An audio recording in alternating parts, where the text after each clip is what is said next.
Olá, minha amiga, meu amigo.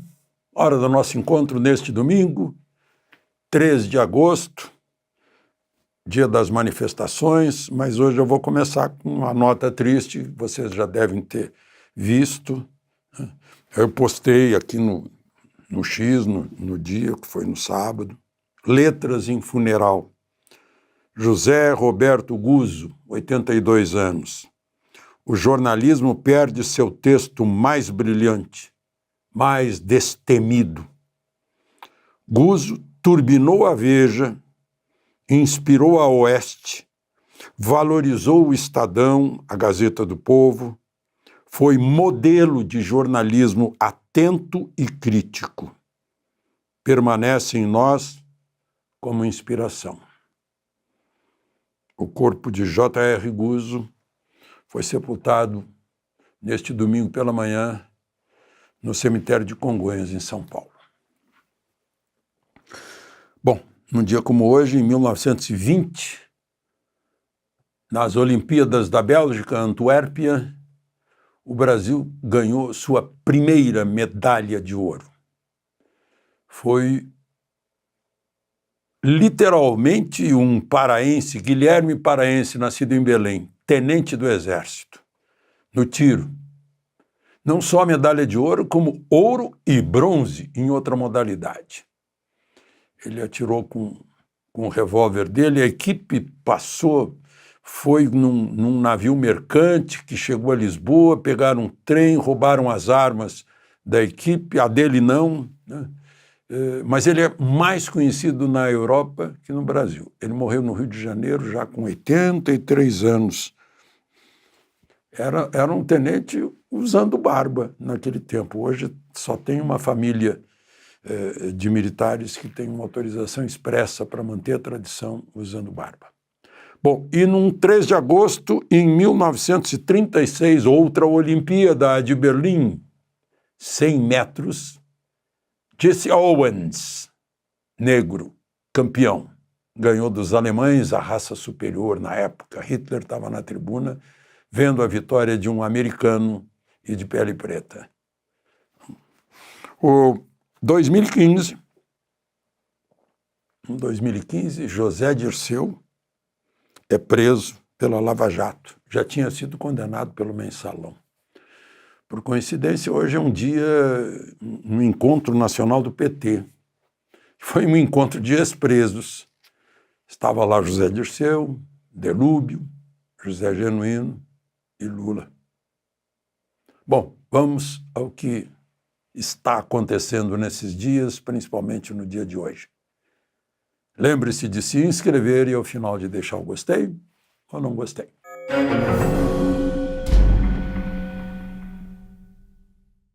E no mínimo 30 importantes, das mais importantes cidades brasileiras, manifestações pela Constituição, pela libertação de presos políticos, pelo impeachment do ministro Moraes, por anistia como solução pacificadora nacional.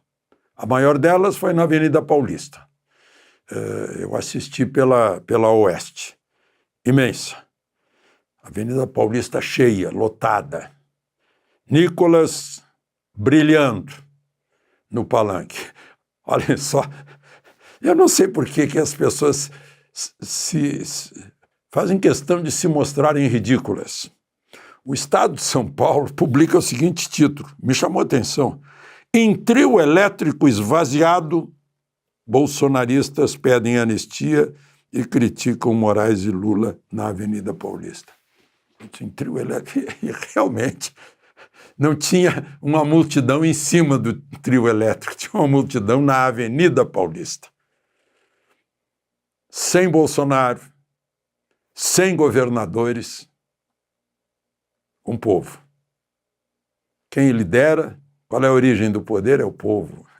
Essa é a liderança numa democracia, do povo. Foi isso que o Estadão, sem querer, quis ironizar, fazer brincadeira, ridicularizar. Ficou ridículo o título, quem fez o título ficou ridículo, que pena.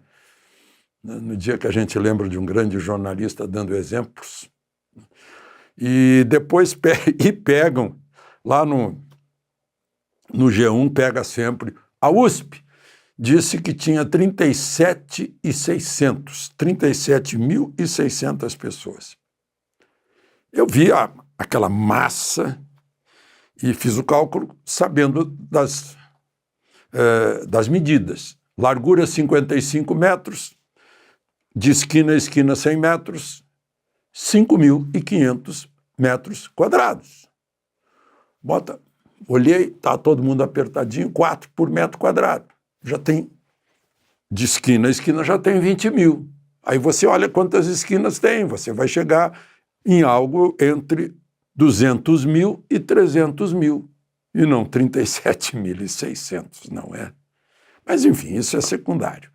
Sóstenes Cavalcante, o líder do PL na Câmara, falando, lembrou dessa coisa ridícula. Mas Nicolas Ferreira foi brilhante. Aqui em Brasília estava cheio também. Foi pela manhã, deputados locais, mais o desembargador aposentado Sebastião Coelho, né? Tiveram que retrair o som, porque escolheram na frente do Banco Central, mas não fica muito longe do hospital de base. Aí não dá para fazer barulho, né? Vitória, Vila Velha, meu Deus, muita gente. Rio de Janeiro, Copacabana, idem. Bolsonaro gravou para o Rio de Janeiro, o Eduardo gravou para São Paulo e Belo Horizonte. Belo Horizonte cheio de gente também, Salvador, Belém. Enfim, em todas as capitais, muita gente, Porto Alegre, idem, né? Mostrando a vontade popular, a liderança popular. Parece que o povo já tirou das costas a Magnitsky, ajudou, tirar das costas o medo de sair para a rua e ser preso, ir para o presídio e pegar 17 anos de prisão. Por falar nisso, vejam só o destino, como elabora as coisas. A lei Magnitsky, o Sergei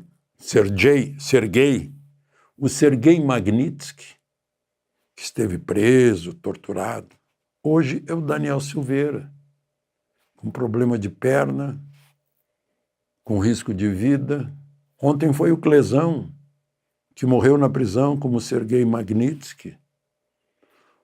O Felipe, que está lá está com tornozeleira, mas teve 6 meses de prisão, inclusive em solitária, escura. Felipe Martins. Aliás, estranho, vocês notaram, vocês ouviram a audiência, ele e o juiz auxiliar? Vocês notaram que o juiz auxiliar chamava ele de Felipe? Tal como estava escrito lá naquela entrada falsa dele, lá, que estranho. Uma mera coincidência, óbvio, né? Bom, eu falei dos ministros, né? Na saída da missa hoje, lá no Mosteiro de São Bento, me perguntaram por que os 3 ministros fizeram os discursos que fizeram, fazendo aquelas afirmações que todo mundo viu que não é, né? Ministro Barroso, presidente, o decano, ministro Gilmar, e o alvo da Magnitsky, o atingido pela Magnitsky, ministro Moraes. Eu respondi, pois é, eles preferem acreditar nos áulicos. E os áulicos são os maiores traidores, porque não contam a verdade para poder aplaudir. Deveriam acreditar um pouco nos críticos, que aí ficariam mais próximos da realidade. Mas aí eu assisti, que vergonha do jornalismo de hoje, geral, né? No dia em que enterramos um dos grandes do jornalismo, eu até lembrei daquele episódio do filósofo da Paraíba, Pernambuco, Suassuna, Ariano Suassuna, quando ele fala do Chimbinha, Chimbinha é gênio, aí ele diz, mas o que eu vou dizer do Beethoven, do Chopin, né? Se o Chimbinha é gênio. Aí eu lembrei, né? Se fazem um velório no Teatro Nacional, Teatro Municipal, onde fazer o velório do Guzo. Teremos que construir uma pirâmide, então. Né? Mas no dia em que sepultamos o Guzo, eu ouço uma ex-vendedora de solda para a oficina mecânica, chamada Bárbara, que está todos os dias na nossa casa com... Te atualizei, Bárbara. Ela pegou os 3 discursos e fez o que todo jornalista seria obrigado a fazer, porque essa é a função do jornalista. Quem não lembrar disso, que vá ler Milor Fernandes, que diz que jornalismo não é elogio, não é aplauso, não são áulicos, são críticos. Jornalismo existe para defender a sociedade, aqueles que acreditam no jornalismo para mostrar aquilo que está errado no Estado, que é o nosso grande servidor e aplicador de leis, etc.